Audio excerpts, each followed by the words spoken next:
želim da mi ispunite jednu želju. Naša partija raste u čitavoj Republici, pa i u Federaciji gdje živimo i radimo.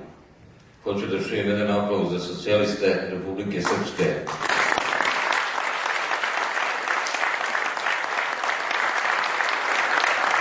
Možda to malo jače. Socijalisti su uvijek bili ljudi od krvi i mesa. I po čemu smo mi drugačiji od ostalih? Pa ljudi, mi smo izabrali da budemo sve ono što je najteže u životu.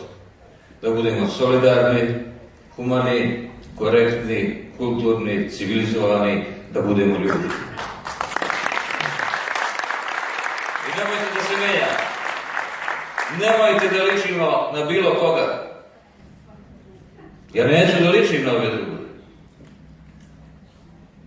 120 godina mi živimo u ovom narodu. Mi smo kao Coca-Cola, brand politici. I što je više socijalista u skupštinskim klupama, to bolje za ljude u tim opštinama. Mi ćemo to pokazati. Kozarska Dubica mora da napravi preokret.